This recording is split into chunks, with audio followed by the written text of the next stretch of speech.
How to tell the architectural style of a building just by looking at it? This was a question that I had 1 year ago, and now I have the answer to that. And I'm here to teach you everything I learned. But I'm not an expert and I don't want to overcomplicate things. So think of this video more as if one of your friends got really into architecture and kind of can't stop talking about it in a helpful way. So we're starting off with the classical architecture. This is where it all began. Well, not necessarily, people were building buildings way before this time, but this is where the most important and influential architectural style has been born. And this style is used as a source for many other architectural styles to come in the Western world. And I'm going to mainly talk about the Western world because it's impossible for me to cover the whole world. So first and foremost, we have ancient Greek architecture. If you know anything about Greece, or you've seen the animated movie of Hercules, or you played any video games that were based in ancient Greece, you probably have a good idea of how it looks like. A lot of big temples, simple structures, lots of stone and marble. And you're not wrong, because that's the main focus of this architectural style. It is the temples and the columns and the pediments. I'll insert pictures to explain what each of the terminologies are. And as you see here, we have a big temple with columns with a pediment on top, and perhaps the columns don't even have a base. Back then, people were building structures in a very simple way, which was the post and lintel way. So basically how the stone hedge looks. You have one block on top supported by the two side blocks, if that makes any sense. But because of that, you couldn't really build a high structure. So the temples were big themselves, but they couldn't make multiple stories of them. So yeah, this style is known for its temples, symmetry, the use of stone, marble. They had very plain roofs and they didn't really have many windows, especially on the sides of the temple. They mainly had light coming in from the door, and I'm not even sure if they had windows in front of the temple. So most of the gatherings were actually in front of the portico, because inside of the temple it was actually really dark. And that's important later on, that they didn't really have windows. Another classical style that came in the same time that the Greek style was developing was the Roman ancient architectural style. It was very similar to the Greek architectural style. They also had temples, but they were very keen on decorating them way more. They had statues, they had more going on in the entablature of the temple, and they just liked having it more decorated. What can I say? Plus, a big development in this time was the semicircular arch. I'm not too sure if the Romans did invent it, because some sources say they did, some sources say they didn't. But what this semicircular arch allowed them to do is to create higher structures, because the arch could support more weight. And that's how they made the Colosseum, because the semicircular form could support more weight, so therefore they could create more stories. So yes, in general they were more elaborate, and they created vaults and domes that allowed them to build interesting vaults and domes. So you might be wondering, what is this in the middle of the page? These are the orders. And I was trying to figure out for so long, what does an order even mean? Because it's with a capital O, but it sounds like a verb. So apparently back in the day, they were very specific on how the buildings are built. And specific buildings had specific purposes, and they wanted it to reflect on the architecture. So they made the order. So the Greek created 3 of the orders, and the Romans created the last 2. And why do you see mainly columns reflected on this page? Is because that is one of the main ways to tell what kind of order they were using. Because you can mainly tell it by the column and by the entablature. So the first order we have from ancient Greece, which is the Doric order. It emphasized strength and simplicity, and it was very simple looking. The next one we have Ionic. Ionic is a little bit more interesting. It has the scroll on the sides, which makes it kind of nice to look at. And that order represented balance with proportional harmony. And the last one from the ancient Greek architecture we have Corinthian, which was the most decorative one. It used a lot of leaves, and it was very refined. It was used in grandiose, monumentous structures. And the last 2 orders we have from ancient Rome. The first one is the composite, which is the combination between a scroll column and the Corinthian column with the leaves. It was very ornamented and also sophisticated. And last but not least, we have the Tuscan order, which was also very simple, but a little bit more graceful perhaps than the Doric order. It was mainly used for utilitarian and domestic architecture, whereas the composite order was mainly used for triumphal arches and imperial projects. So moving on to the next, early Christian and Byzantine architecture. So I'm not really good at history, but from what I understood and from what I remember, is that the Roman Empire was attacked and or overtaken by Christians, and they took over the territory and started spreading their belief. And so they took over the majority of Roman lands, and well, they lived there. And some of the buildings were destroyed and some of them were still there. And so what they did is they took over the Roman architecture and just made it their own. And how they did it is they either took over the temple that was still there, or they reused the materials from the collapsed buildings to build new things. And so a lot of the structures were Christian churches. And so therefore they were similar to the ancient Roman constructions, but with a little twist, which was Christianity. They were ornamenting their structures and buildings with a lot of Christian iconography. They made the inside of their structures incredibly ornamented. And one of the key features that they added to their buildings is that the inside of the church you could actually see. Because on the Roman buildings, usually it was pretty dark. Because you can see here, they added windows to the top parts of the structures. And same as here, they wanted people to see inside the church. So they made sure that there's some light in there. And so they also had a central dome. They really liked the idea of the dome, so they continued on that. They also had the outer narthex, which is the outside of the church where people can gather that are still not baptized. And then we have the columns, which they borrowed the Corinthian style column, but they added their own flair to it. And also, just in general, lots of decorations, as you can see here or in the picture that I'm adding. And similar outlines of the style happened also in the Byzantine architecture. So now let's move on to one of my favorite architectural styles, the Romanesque architecture.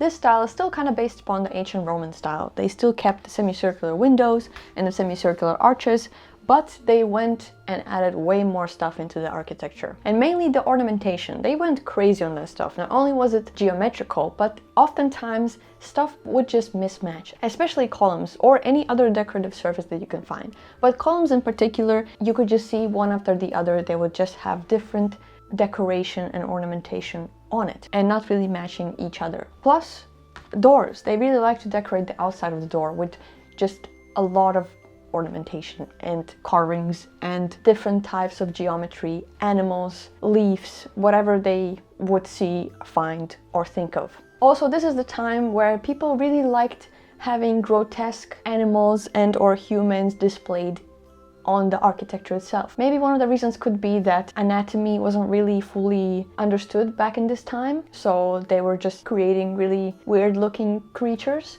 But overall, I feel like they also probably enjoyed having just really little creepy animals or humans just on the building for some reason. And yes, gargoyles were started in this period of time. And they also used very thick walls for arches and stability. And not only were their main doorways shallow for decoration purposes, but they also had shallow windows, mainly because they couldn't make big windows, but they wanted more light into the building, so they made them spade, meaning they were kind of angled so that there's more light coming through the window. And one of the main features that you can see the outside of the building is that their roofs are mismatching. Some of them are big, some of them are straight, some of them are small. They were just kind of all over the place, but in a beautiful way. So we move on to the next style, which is the Gothic style. If you've ever been to Paris or you've seen the Hunchback of Notre Dame, you'll probably know what I'm talking about. I think this is one of the most eye-catching styles that you can find in Europe. So how this style developed is that people discovered the pointed arch, which changed the whole game in architecture, because the pointed arch could support way more weight than the semicircular Roman arch. So they went wild with it and built incredibly high constructions, like you can see in Cologne and in Strasbourg, for example. Even though the arches could support more weight because of the way they distributed the weight, they needed extra support. So in many churches you can see these flying buttresses because they needed the weight to be evenly distributed, if that makes sense. And to me it is quite interesting because I always thought it was more of a decorational decision rather than a structural decision, but I was wrong and it makes sense. But they also went really crazy on decorating this whole thing. I think what happened was people, or masoners, if that's the correct word, became more confident in their skills, and they were just like a lot of people working on this building, just sculpting away, sculpting again, different gargoyles and humans, and they just decorated the heck out of those buildings. The windows were decorated, the roofs were decorated, the doors were decorated. And interestingly, they still kept the same door design as in the Romanesque times, so quite shallow and a lot of decorations. But they just upped their game of decorating every possible inch of the building. And the architectural style itself was considered to be very light and delicate, and that it also involved a lot of micro-architecture, architecture within architecture. And also they used a lot of brick back in the day. I think it became cheaper. But when I think of Gothic architecture, I usually think of a big white/black church. But red and brick churches are also, could be also from the Gothic period, if they look Gothic enough in some ways. And I also wanted to mention this small architectural style, which is called the Tudor architectural style, which is these half-timbered houses. The Tudor architectural style also can look like this, but I mainly want to talk about the houses. Mainly because when I have seen these houses, I was like, what is this style? When did they build this? Why did they build this? And I couldn't find the answer to this, but I finally did find it. And this is how it's called. And mainly why they did more wood on top and more stone on the bottom, because stone could support the structure way more efficiently, effectively, and the wood could not. And also it kind of helped to prevent people from stealing things? Question mark? At least that's what I read somewhere. But this style kind of developed in the middle of the Gothic style and in the middle of the Renaissance style, which is our next architectural style. The Renaissance. So from what I understood, the Roman architects weren't really big fans of the Gothic architecture. In some Italian cities they were pretty on board with it, but in others not really.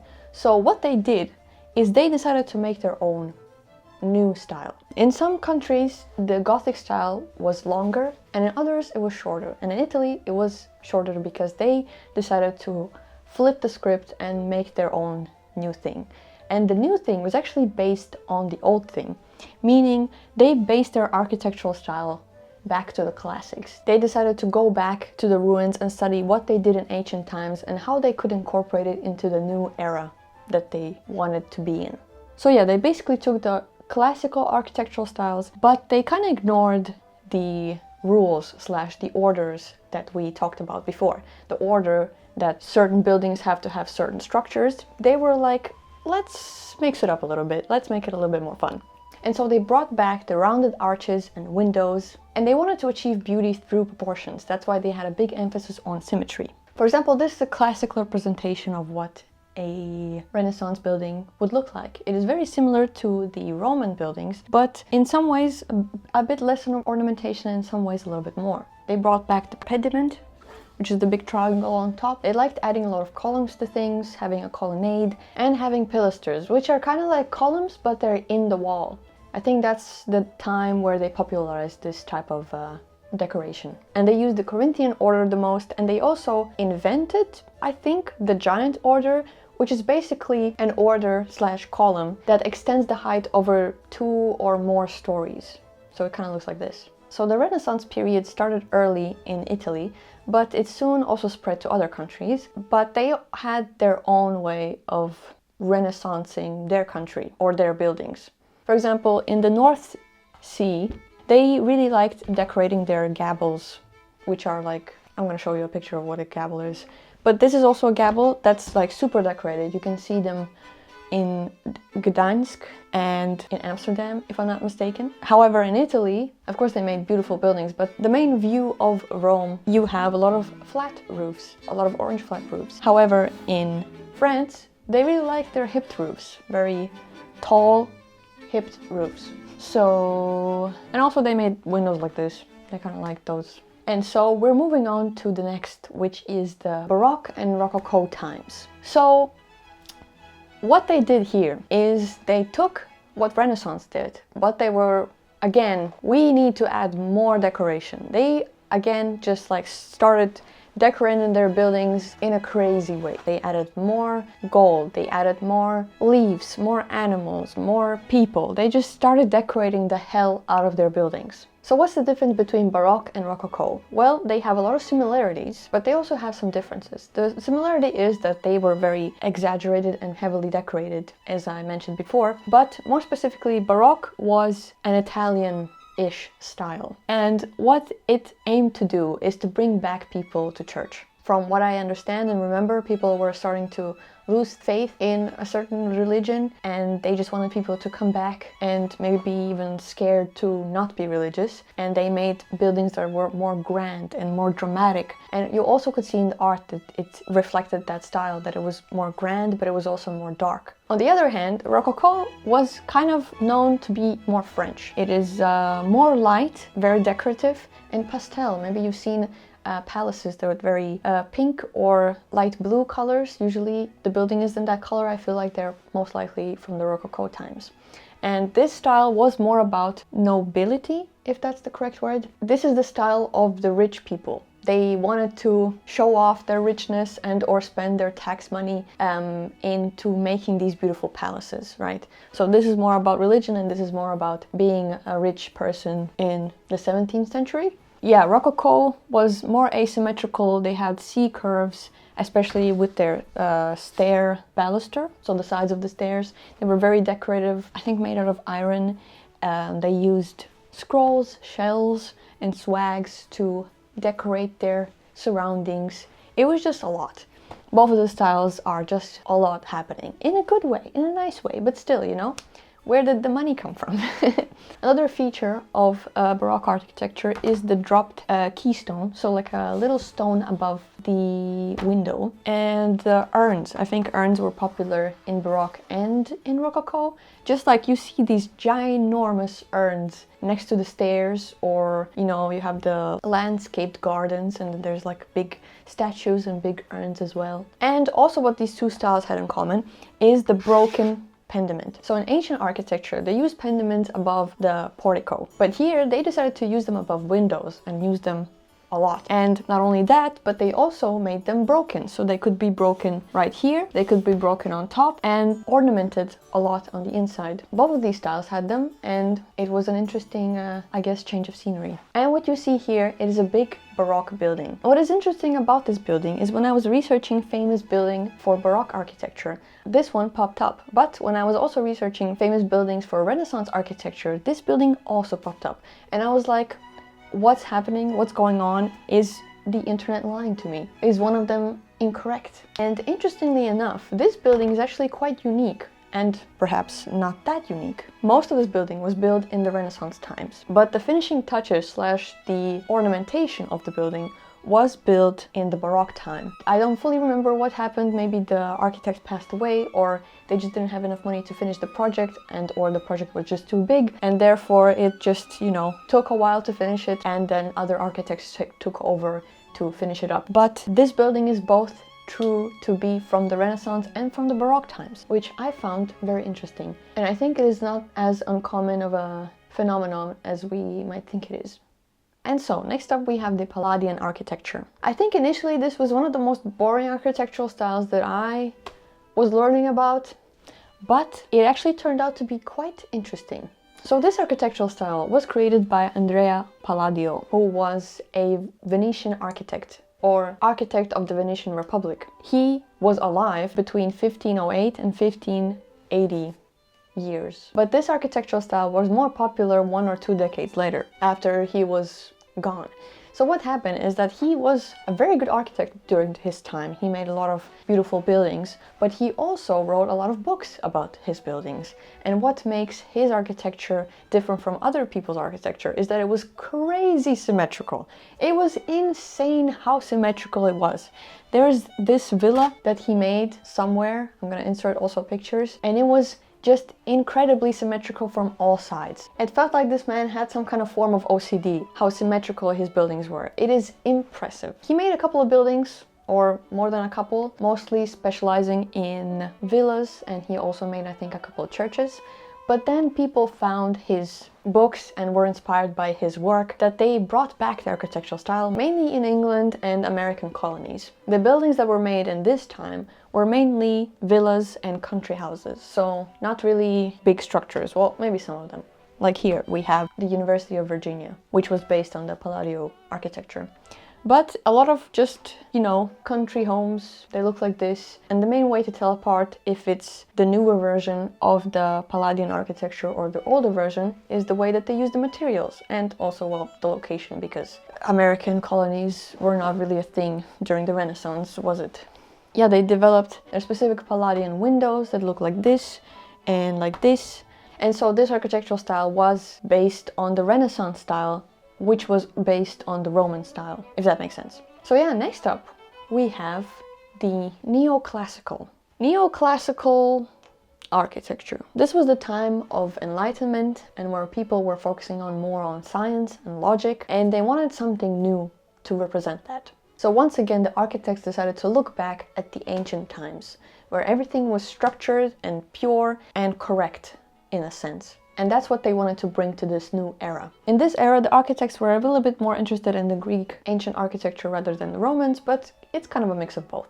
And they think it would be a perfect fit for the new democratic countries, right? Strong, structured, with less nonsensical decoration, unlike Baroque and Rococo. And this period was also kind of happening at the same time as the Palladian period. So they kind of match each other in some sense, that they are very structured and perhaps symmetrical. So they implemented again pediments here, the little triangles with their doors and windows and having little porches or projecting porticos next to the doorway. Plus also a feature of neoclassicism is a projecting portico but without the pediment. But I also think there's a lot of usage with the pediment. Like here you can see in the US Capitol there's a little pediment here and a giant dome. But again, in general, how you can tell that it's not made in Greece. I mean, it's quite easy to tell that it is not made in Greece, but it kind of looks like an imitation of Greek structures in some sense. But they also had new inventions or additions to certain homes, which, for example, the windows, like they had sash windows, they had bow windows, and they also had side light and fan lights next to the doors, which is quite a neoclassical feature to add or to recognize. And in general, since they were basing off their designs off of the Greek temples, as I mentioned before, the Greek temples didn't really have windows, and therefore the architects were quite struggling to add the windows into the designs. But they did. They managed to do that. And I think they've done it successfully. I think it fits into the facade of the building quite well. Also, rustication, if I'm pronouncing that correctly, was popular in this time. After the neoclassical style came one of the most interesting periods in architecture, which is the revival style, or should I say the revival styles. So what people started doing is looking back at all different types of architectural styles of the past and implementing them in their now. And so a few mentioned here is the Gothic revival, the Greek revival, and the Victorian architecture. And these styles also depend on the country you're in. Some countries really liked the Gothic revival, some countries really preferred the Victorian era, and some just made up their own architectural styles. And so these two styles are the most kind of straightforward. The Gothic revival style, they kind of looked at the pointed windows and the micro-architecture and the way that it's delicate and maybe natural looking. This architectural style was kind of opposed to the neoclassical, very structured, very organized, very simple looking in some ways. But the Gothic style, in some countries, they were like, you know what, I think we're kind of tired of this. We want something more natural looking, more irregular. So they looked back at the Gothic style. They recreated churches, and some of them look very similar to the Gothic church, but how you can tell the difference is usually the material, and maybe it's a little bit simplified or some added modern twist or a reference from a newer architecture was added to the newer building. Not only did they build churches with this style, but they also built normal homes, which was not really that popular during the actual Gothic style. But here the normal homes had like interesting windows and interesting arches, right? Pointed arches and so on. And the Greek revival style is very much, well, based on ancient Greece. Of course, neoclassical was also based on ancient Greece, but it also had a mix of Roman. But here the Greek revival was purely based on the Greek architecture. So, you know, this looks Greek. Just maybe they added different material or some new things that were now popular in that time period. And the more interesting revival style, that also there's multiple of these, but one of them is the Victorian style, which is actually a mix of two architectural styles, one of them being Gothic and one of them being Romanesque. And yeah, it's more, you can see here, I don't know if you could recognize this building, but this building is from the Foster's Homes of Imaginary Friends. And I mainly put this in because I was like, wait, was that building a Victorian building? And then I googled it and it was, so I decided to put it in this poster. So yeah, it's very irregular roofs, chimneys, you know, basic windows, and also a lot of residential architecture was built in this way. Also, while this whole movement was happening in the world, there was also the late 19th century, or just generally 19th century, but I'll get to that later. Just late 19th century for now. So a lot of metal was popular and available to start constructing things with. And also a lot of glass development was being developed further. Because of the invention of trains, people needed train stations. And a lot of the train stations in the 19th century in general were built based on metal frames and glass. Because, well, it was available, it was something new, and in general they had a lot of buildings that had new purposes, such as train stations and warehouses and factories. And those needed to be built with new materials. Plus, even more architectural styles were born. Different, new, it was a mix and match, or it was something completely different, and or a recreation of the past. One of them being Beaux Arts, which I think is a lot in Paris. And it was very monumentous and grand looking, very rich in ornaments.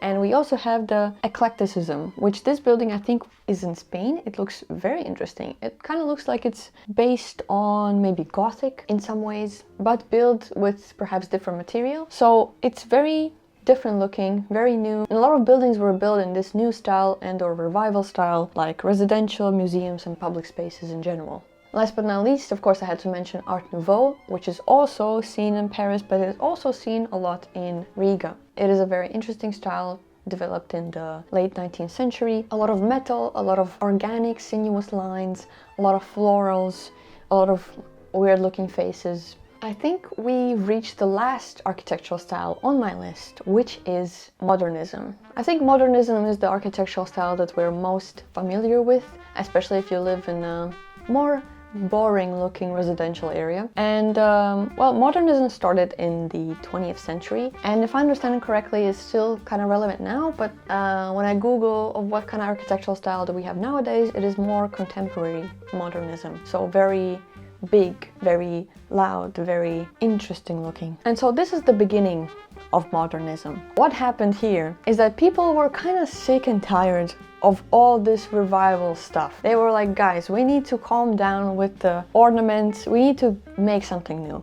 And again, because of the further development in steel frames and glass development, people could build skyscrapers. They started in the 19th century, but they weren't really that high, but now they could build really tall ones, because now the long beams could actually support the structure to actually have them as skyscrapers. So here we have the first kind of, it is not really part of modernism, but it was heading in that direction in a sense. This is a really high building, I think in New York, I'm not too sure, but it's Art Deco, which again is not the same as modernism, but it was developed, I think, a little bit before or in the earlier periods of modernism. So a very high building, very pretty and ornamented, but not too much. Very geometrical. And when we talk about modernism itself, right, not only was the development of new materials and also people wanting something different and new, but also the wars happened. World War II and World War I destroyed cities in some countries, and they had to rebuild the cities as quick as they possibly could, because people needed somewhere to live. And so they took materials that were new, that were cheap, that were fast. They decided to scrap the ornamentation, make it simple and easy, make a space for people to live. So a lot of residential buildings oftentimes do kind of look boring. So they were more striving for function over form, making it more practical and less pretty. So some of the architects were also playing with these limitations, like in brutalism or in Bauhaus. They tried to make it, you know, visually appealing in some sort of way, or have some kind of emotion to them. So minimal doesn't always mean bad, but sometimes it doesn't always mean good either. Escalators were also a thing, a new thing, and as I mentioned before, the development of windows led to different window creations, like the ribbon window, which is like a long big window. So these were my main takeaways from how to tell architectural styles apart in the western part of the world. My main source for this video was this book. It's called How to Read Buildings, a crash course in architecture. Very good book, highly recommend it. Was sometimes difficult to read because of all the terminology, like I've mentioned before. So I always needed to look up what those words mean, but now I do know what those words mean. So that's kind of cool. But this book also dives deeper how to tell buildings apart. Like, it mentions windows and doors and materials and walls and columns, but it also mentions chimneys and ornamentation and vaults and staircases or stairways. So if you want to know a little bit even more about architecture, I recommend this book. And overall, because I read this book and because I made these posters, I feel like I truly unlocked a new language. Now I look at buildings and I truly focus on the features that I could identify to see what kind of architectural style it is based off of and/or is. I mainly made this video because I wanted to have a video like this when I was starting out learning about buildings and architecture. My main goal was to be able to look at a building and just like tell which time period was it built, because sometimes I was looking at a building and I was like, okay, Gothic? Baroque? Renaissance? Wait, wasn't Baroque a type of music, a genre of music? I was just super confused, and therefore I wanted to learn about it and I wanted to also share the knowledge. Plus, also maybe reading buildings is actually not as simple as would be initially,